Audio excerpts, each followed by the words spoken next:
Hace más de medio siglo, 70 años quizá, Daniel Cosío Villegas encabezó a un grupo de historiadores para escribir una historia moderna de México que tardaron en hacer 10 años. También intentó hacer una historia contemporánea, pero por distintos motivos no pudo llevarla a cabo. Hoy, un grupo de historiadores del Colegio de México concluyó ese deseo malogrado de Cosío Villegas para hablarnos de la importancia de contar con una obra de tal envergadura. Se encuentran con nosotros los historiadores Javier García Diego y Pablo Yankelevich. Gracias por acompañarnos, y para mantener el espíritu de Cosío Villegas le pregunto a Javier García Diego, ¿historia para qué en este México en constante transformación? Bueno, voy a responder un poco con las palabras que diría Cosío Villegas. Historia para entender el presente.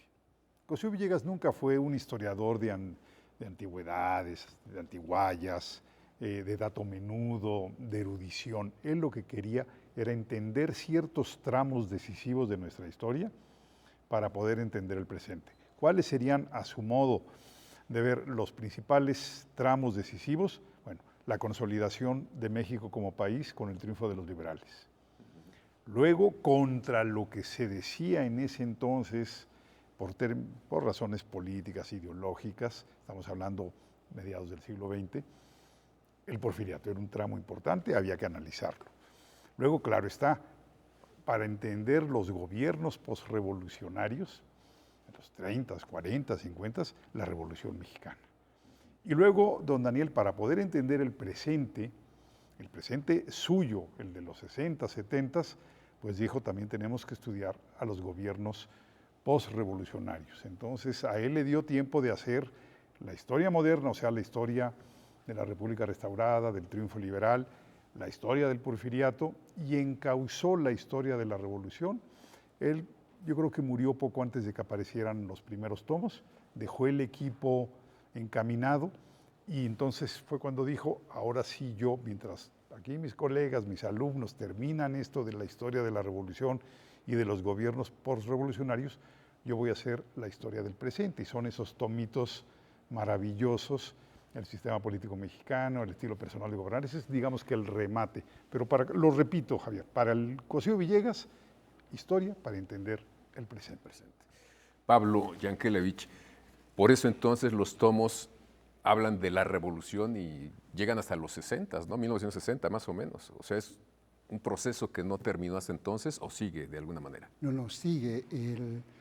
El proyecto original de Historia de la Revolución Mexicana se lo diseñó don Daniel Cosío Villegas en una cronología que comenzaba en 1910 y terminaba en 1960. El proyecto se lleva a cabo, se diseña y se lleva a cabo a partir del año 73. Yo supongo, y a ver, Javier, ¿qué opina?, de que el corte en los años 60, en el gobierno de López Mateos, pues mucho tiene que ver con lo peligroso de meterse a escarbar el pasado muy, muy reciente, con un 68 ahí muy próximo. De hecho, la historia comienza a diseñarse en el año 73, estamos a 5 años del 68, de tal manera que cerrar en el 65, 64, creo que era lo políticamente correcto, si se quiere ver así. Ahora, ese proyecto de 1910 a 1960 se partió en 8 grandes periodos, que básicamente siguen los gobiernos sexenales o cuatrienales antes del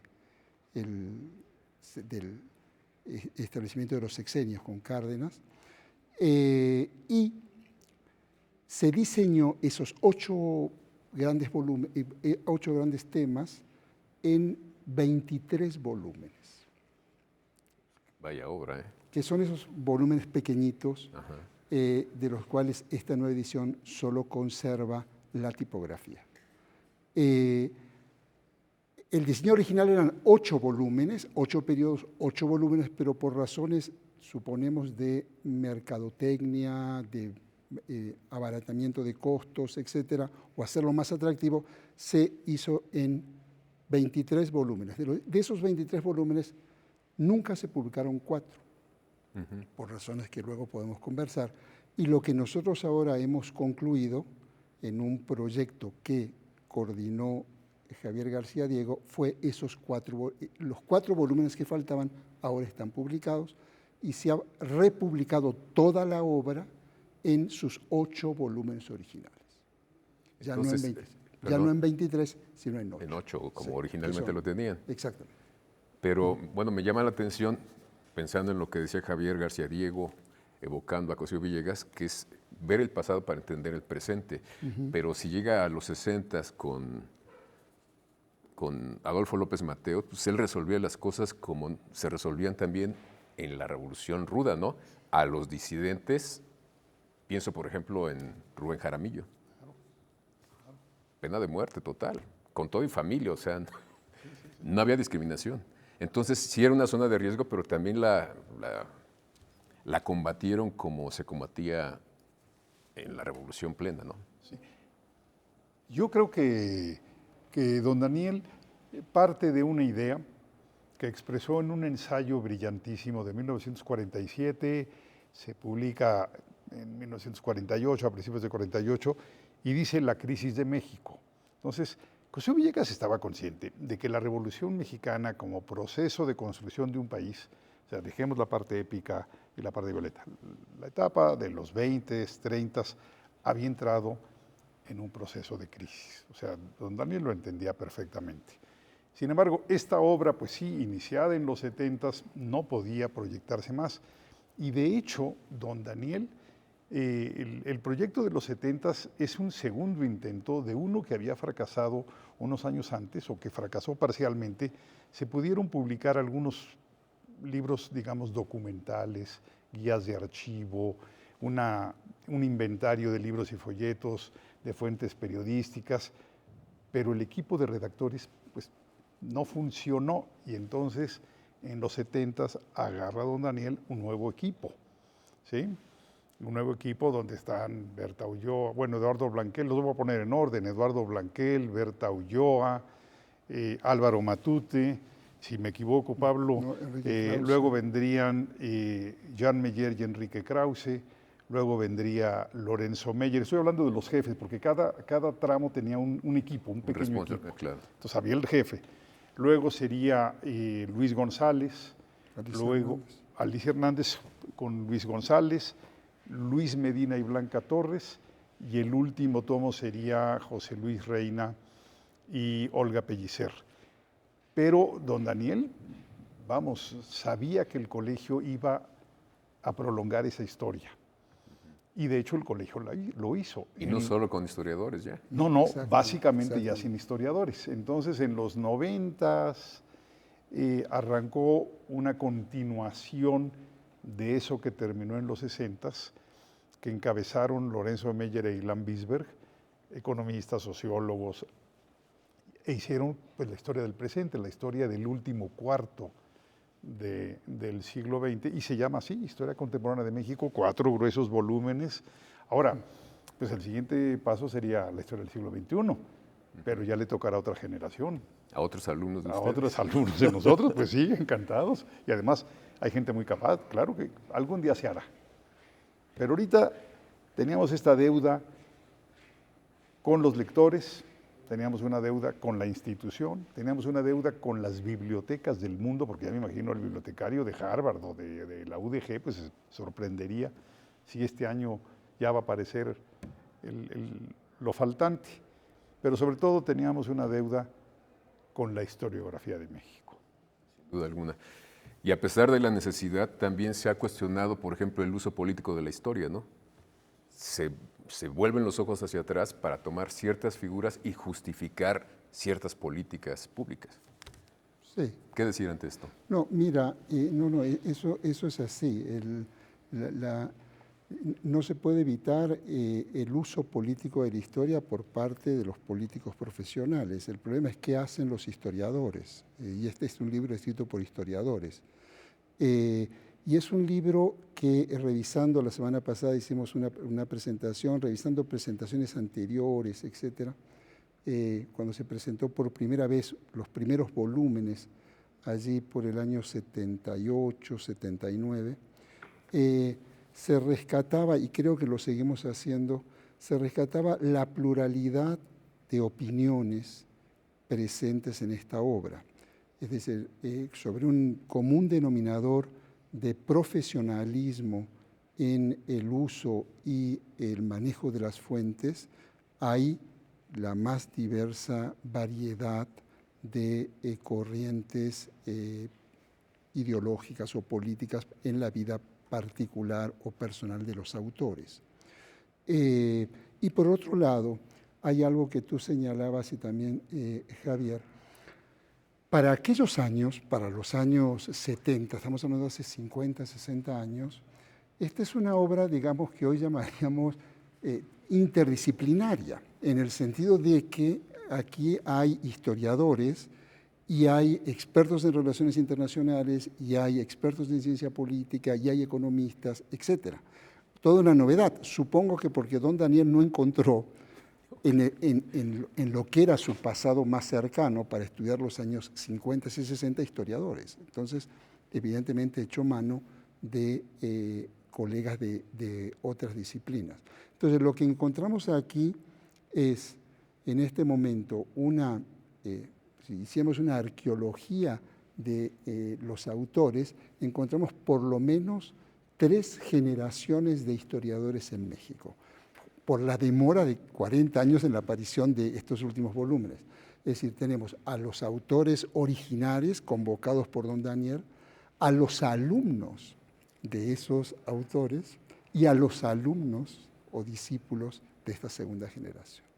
¿Sí? Y es un ejercicio interesante porque son visiones muy distintas del pasado incluso, que están ahí reunidas, uno ve los índices y se da cuenta inmediatamente. Pero son fuentes también distintas, porque esta es una cuestión importante.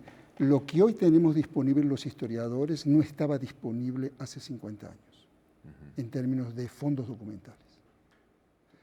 Sí, pero hay visiones muy, muy distintas. Sí. Está Salmerón, por ejemplo. Bueno, de eso quería yo platicar, Javier. Efectivamente, a mí como coordinador del tomo 1 me daba miedo obligar al lector a tener una lectura esquizofrénica de la historia. Y entonces como coordinador tienes que, respetando los textos de los autores, porque eso sí, invitamos a los mejores en cada tema, buscar los balances. Voy a dar 2 o 3 ejemplos, porque no es nada más la esquizofrenia, la posible esquizofrenia del tomo 1 con ciertos autores. Okay. No, en todos está. Voy a pensar en el tomo de los años del Maximato. El autor, el principal es Lorenzo Meyer, pero también tuvo una enorme participación Alejandra Layú. Para Alejandra Layú, la fundación del PNR, ¿sí?, era un parteaguas en la historia nacional. Para Lorenzo Meyer sí era importante, pero vista como parte de un proceso en donde tenía más críticas que elogios a esa fundación. Si vemos, por ejemplo, el tomo anterior, Jan Meyer tiene una postura frente a la guerra cristera distinta a la de muchos otros autores, ¿sí? Pues en el Colegio de México, digamos, el jacobinismo del exilio español pues tiene mucho peso.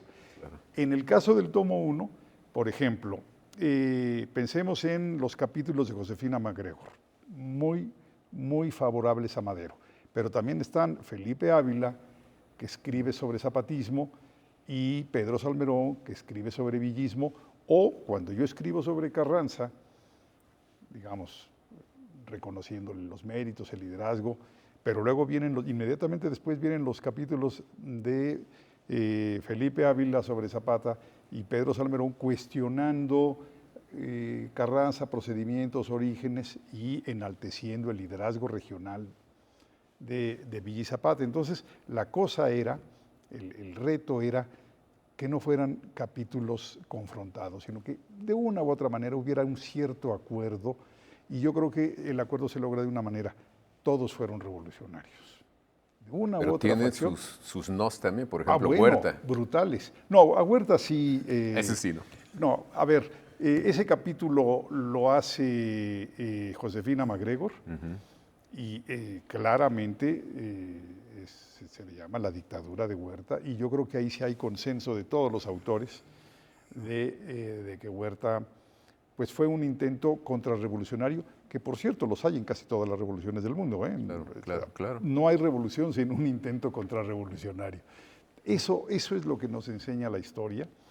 Entonces, lo que decía Pablo es muy importante. Nosotros tenemos que escribirla. Y luego, políticos o líderes sociales, intelectuales de otras disciplinas, la verán y obtendrán las enseñanzas que quieran obtener, porque la historia sí enseña mucho. Hay un refrán, tú lo sabes, Javier, dice: nadie experimenta en cabeza ajena. Bueno, la historia es la única disciplina que nos entrena a experimentar en cabezas ajenas. Eso es lo más bonito de la historia. Nos aporta una experiencia de otros tiempos, de otras geografías, y tiene, claro, para la toma de decisiones un valor importantísimo. Entonces, por eso se está reescribiendo siempre la historia, aunque sean los mismos capítulos. Exactamente. Siempre. Exactamente. Y por eso Jules Verne no creía en los historiadores, por ejemplo.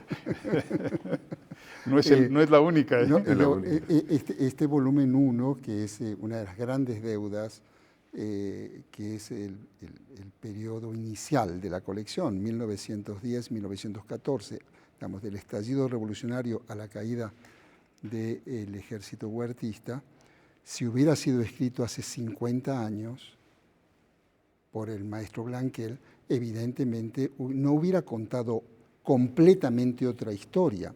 Pero o dirigida por Silvio Zavala, por ejemplo, pero muy cercano a Díaz Ordaz. Pero esa historia no sería tan rica en miradas, en visiones, en fuentes, en historiografía de lo que hoy es, porque hoy nosotros, los autores de este volumen, hemos tenido acceso no solo a nuevas fuentes, sino a nuevas investigaciones que no existían hace 50 años.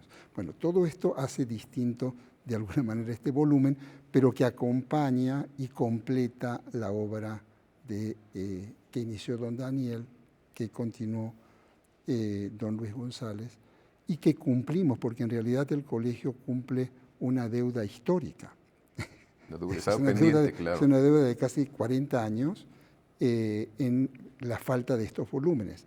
Es este volumen, es el volumen inicial hasta el año 14, y una parte del gobierno de Obregón que quedó pendiente.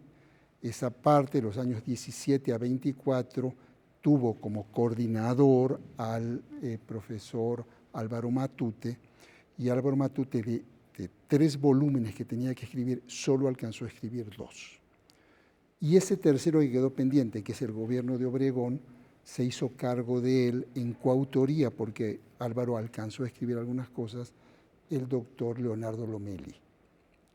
Entonces, ahí se completa la obra. Lo que faltaba eran los 4 primeros años, 10, 14, y el gobierno de Obregón ya en los años 20. Eran 4 volúmenes de los 23, los faltantes, y ahora está todo completo en 8 volúmenes. Hay que decir también que, pues ahora sí que en México hay mucho gusto, mucho interés por la historia. De los libros que más se consumen de manera libre, no por cuestiones académicas, son los que tienen que ver con la historia. Y a veces son cosas muy chapuceras, pero a veces, o muchas también, son libros bastante bien estructurados. Bueno, es que tenemos una historia interesantísima. Y riquísima. Riquísima, desde periodos prehispánicos hasta lo más reciente. Sí, a veces uno quisiera tener una historia menos intensa y menos interesante, pero la realidad es que es una gran historia. Sí. Una gran historia tenemos, de verdad, México, pues, vamos, simplemente asomarse al periodo prehispánico para darte cuenta del tamaño de historia que tenemos. Otra cosa que quisiera señalar es, el colegio, cuando empezó a sacar estos libros de la historia moderna, fue cuestionado, porque le reclamaban básicamente 3 cosas. Uno, que se hiciera historia en equipo, que no fuera una obra individual. Pero eso es una gran modernidad. Un segundo punto, que se trataran temas como historia económica o historia social. Antes la historia era básicamente historia política, historia militar. Así es. ¿No? Y bueno, una tercera crítica fue que se estaba historiando un periodo demasiado cercano. Cierto, eso lo decía Cosío Villegas también. Sí, ¿no? claro. Bueno, El pasado inmediato, claro. Estoy Sí. pensando en Cosío Villegas, en Alfonso Reyes. Esto fueron tres pues, temas que tenía Cosío Villegas en la cabeza, los enfrentó, ¿sí? Y yo creo que el resultado es bueno. No puedo decir muy bueno porque no me toca decirlo a mí, Claro. pero es muy bueno y ojalá que las siguientes generaciones siguieran revisando la historia de México. Nos falta la primera mitad del siglo XIX, nos falta el periodo colonial, virreinal o hispano, como le quieran llamar. El periodo prehispánico el colegio no tiene al personal adecuado, eso está en el INA, está en la UNAM, pero también nos va a faltar hacer la historia del siglo XXI. Ya tomaremos la decisión o ya la tomarán otros colegas. Yo creo que ya la están tomando los, Sí, los nuevos, claro. los nuevos colegas, claro. Sí. Y otra lo están cosa enfrentando. que tú decías, decía don Luis González que aspiramos, hablando de esta colección, ¿no? Aspiramos a una colección popular, pero no por ello menos profesional. Claro. Es un trabajo profesional, eso es Exacto. clarísimo. Y esto es una cuestión importante porque esta historia, estos 23 volúmenes o 19 volúmenes y ahora la completa, junto con la historia general de México, del Colegio de México, junto con la historia mínima de México, bueno, son obras de referencia para un público muy, muy grande, muy, muy grande. Es decir, estas son obras no solo para especialistas, es decir, yo diría que a los especialistas poco interés puede tener más que en una aproximación global, pero sí para el gran público en las prepas, en las secundarias, en las universidades, en las licenciaturas, ¿sí?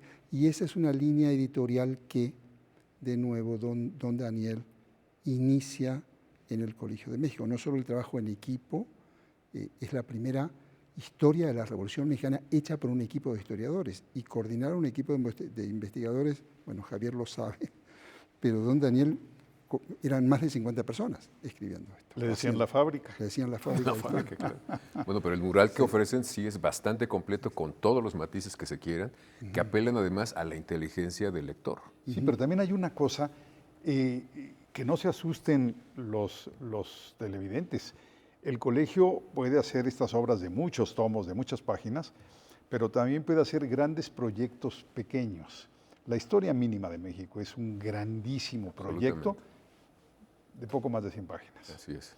Es el libro que ha formado la conciencia histórica de los mexicanos de los últimos años, de los últimos decenios. Y repito, es un libro pequeño. Entonces, don Daniel sí pensaba en el lector, además no permitía lenguajes domingueros, o sea, fundamenta bien, argumenta bien, documenta bien, pero el lenguaje tiene que ser claro, directo, sencillo. Y en eso lo siguieron todos, bueno, Luis González, Por qué supuesto. prosa, ¿no? No, por supuesto. Entonces, pues sí, estamos muy contentos, claro que sí. No, y además, don Daniel hizo algo que pues, en esa época no era tan común, fue dar el salto a los medios para desde ahí señalar cosas del presente con una fuerte argumentación del pasado. Exacto. La historia mínima en su proyecto original era para televisión. Eran guiones. Eran guiones de televisión. Sí, así lo pensó él. O sea, siempre estaba pensando en el lector, en el espectador. Obviamente, en el mexicano en general, que tenga una buena conciencia histórica del país, que sepa lo que nos ha costado, pues ser lo que somos. Así es. Pues estamos casi por terminar el programa. El tiempo aquí es irreversible y casi de hierro. Me gustaría que nos dijeran algo para finalizar sobre esta propuesta editorial que realmente es de gran envergadura y es muy necesaria. Pablo, ¿qué nos puedes decir? Bueno, lo primero es la satisfacción de haber cumplido con una deuda histórica. Por distintas razones personales, institucionales, etcétera, este proyectazo de don Daniel quedó trunco y para el colegio, para el Centro de Estudios Históricos, es un gran gusto, un gran orgullo haber podido terminar esta obra en donde la coordinación de Javier fue fundamental y los colegas que participaron con muchísimo profesionalismo, pues nos costó mucho trabajo sacarlo y finalmente lo terminamos. Entonces simplemente el placer del deber cumplido, digamos. Estupendo. Javier García Diego. Deber cumplido, pero no estamos engañando a nadie. Estamos diciendo, nos tardamos tantos años de retraso, se cometieron errores en la construcción de los equipos, qué sé yo. Pero mi mensaje final, digo, de verdad agradecemos muchísimo esta oportunidad. Ojalá pronto nuestros alumnos o los alumnos de nuestros alumnos hagan la historia del siglo XXI en México, porque es tan interesante como la del XX, como la del XIX, como todas las historias. Entonces, sí, hacer la historia del presente. El pasado inmediato. Sin duda alguna. Pues muchísimas gracias por habernos acompañado, por habernos compartido, digamos, esta primicia editorial que realmente muchos sectores, muchos académicos y no académicos le estaban esperando. Muchísimas gracias, Javier. Y gracias a ustedes por habernos acompañado. Yo los espero aquí la próxima semana.